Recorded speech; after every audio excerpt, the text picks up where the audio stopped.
Please like the video and subscribe to my channel to get new videos every day.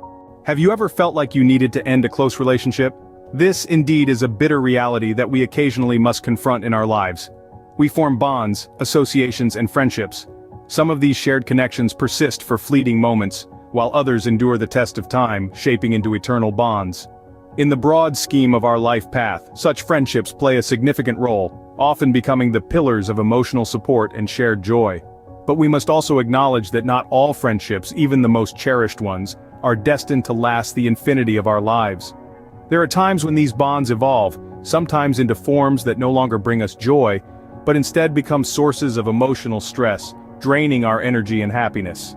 It's a difficult reality to come to terms with, a harsh fact to accept. The realization is akin to being trapped in a harsh tempest of emotions. There's a potent mixture of feelings, hurt, confusion, guilt. It's an intricate labyrinth of emotions, a maze that seems daunting, more difficult to escape from. Such emotional storms can leave us feeling bewildered, lost, and even overwhelmed. This is a critical juncture where we must try to untangle these intricate knots of emotions, to understand them better and seek ways to navigate safely through this emotional turbulence. Today, let's embark on this journey together.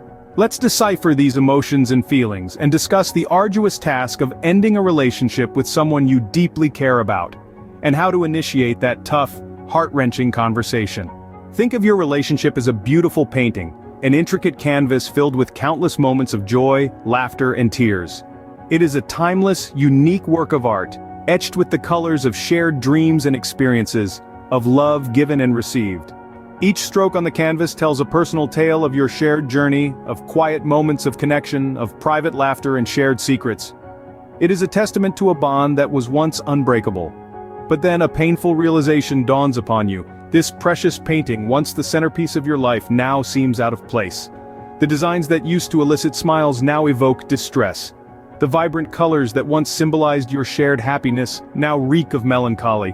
The contours that once symbolized unity now represent a widening chasm. Each stroke that was painted with affection now feels like a solidifying barrier. You find yourself at a confusing crossroad, burdened by the weight of heartache and uncertainty. The looming question, how do I start to fix this, hangs above you like a storm cloud. The fear of causing further harm paralyzes you. You wonder how you can erase those strokes on the canvas without erasing the sweet memories they hold. How do you disassemble this painting without damaging the dreams that it once represented? This is the problem, the daunting challenge before you. How do you mend this without causing more pain? You are caught between preserving the painting and salvaging your peace. How do you fix it without causing pain? First step, be sure. This is absolutely essential when making any sort of decision, more so when it involves matters of the heart. It's imperative that you introspect your feelings, your emotions, the thoughts that keep you awake at night. Pondering over the prospect of ending a relationship requires a certain level of certainty, a certain degree of surety. Relationships in their very essence are a complex medley of togetherness and disagreement, of love and hate, of acceptance and rejection. It's a part of the human existence to harbor, to question your decisions, to be unsure of the path you're treading. Conflicts do not necessarily signal the end of a bond. They don't always mean that you should consider breaking up. In fact, such skirmishes can potentially fuel your personal growth, fortify your relationship, making it stronger, more if the pillars of love and understanding that once held your relationship together start to crumble, if arguments intensify and become the norm rather than the exception, then perhaps you might need to evaluate if the relationship is causing more harm than good, more tears than smiles, more heartache than happiness. But remember, the act of ending a relationship is not inconsequential. It's not a decision to be made on a whim or in a rush. It's a decision that can reverberate not only through your life, but also the lives of those intertwined with yours. It's a decision that requires thought, attention, and most importantly, surety. Is a big deal. It's not something you should rush or take lightly. It can not only your life but also the lives of others connected to. Step 2, get ready to talk. This is not just a simple conversation, it's much more than that. It's a significant event filled with a myriad of emotions. A breakup is a momentous occasion and you need to approach it with the utmost care and consideration. Your approach to this conversation is crucial and should not be taken lightly. This conversation is a delicate ballet of emotions, where every word carries weight.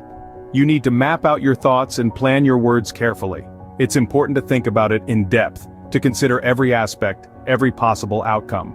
This is not a time for rash decision-making or impulsive actions. This crucial conversation requires your full attention and consideration.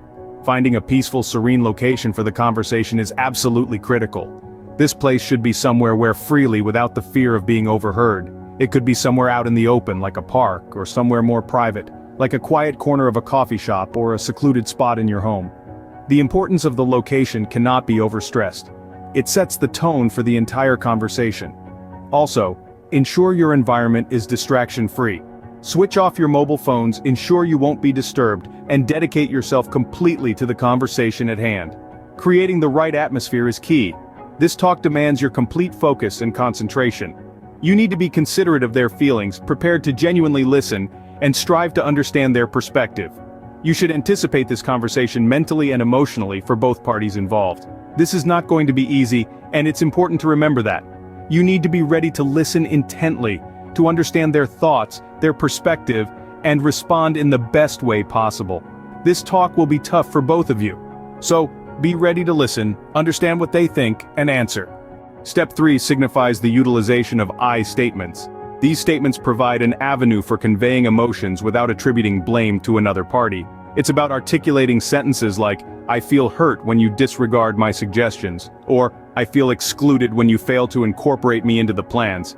In doing so, you're centering the dialogue around your emotional journey, not blaming others. The integral role this method plays cannot be overstated. It acts as a catalyst for facilitating better, more empathetic communication. It serves as a tool to circumvent conflicts, as it ensures the other party doesn't feel implicated or blamed. The discourse is now about understanding and acknowledging feelings as opposed to engaging in a blame game. The fundamental principle here is to concentrate on your emotional reactions and refrain from making assumptions about the other person's thoughts or motivations. This method of dialogue promotes authenticity and compassion in our interactions. It shifts the focus from what might look like an accusatory tone to a more understanding one, which in turn fosters a healthier communication environment. The application of this methodology warrants conversations that are not only genuine, but also caring. It's essential to remember to use phrases like, "I feel," which enables you to express your feelings, sans blaming the other person. This way you're sharing your feelings without blaming the other person. Step 4, be honest but kind. Being honest is good, but remember to be nice too. Yes, it's important to tell the truth, but be careful not to hurt anyone's feelings. Since we all have feelings, we should tell the truth in a way that's friendly and kind. You don't need to talk about every little thing that went wrong. It's not about blaming each other, but understanding what went wrong. The aim is to talk with kindness and respect. You don't need to share every single reason things didn't work out, just mention the main problems that made you realize that the relationship isn't going as you planned. Step 5, make some space. After breaking up, it's important to put some distance between you and your old partner. It's not just about being apart physically, but also emotionally. You need this space to get over the relationship and begin to move on. It helps you change old habits and start new ones. This distance is good for your recovery, and for your ex-partner too. Setting this space doesn't happen overnight. It's a decision you both have to agree on. When you're talking about breaking up, be clear about what you need from each other and how much distance you want. Remember, this is not just about physical distance, but also about taking care of your feelings and thoughts. Discuss this distance when you're breaking up and stick to it. And finally, step 6, look after yourself. It's really important to look after your feelings when you're going through a breakup. You should lean on your friends, do things you enjoy, and give yourself time to heal. Ending a relationship can be really hard, but dealing with it in a thoughtful, respectful, and caring way can help lessen the hurt. You need to be sure about your decision, plan your conversation, use "I feel" statements, be honest but kind, set boundaries and care of yourself. Life is like a journey with different paths. Being okay with this and choosing a different path is part of growing up. It's not closing one door, but opening another one, for both of you.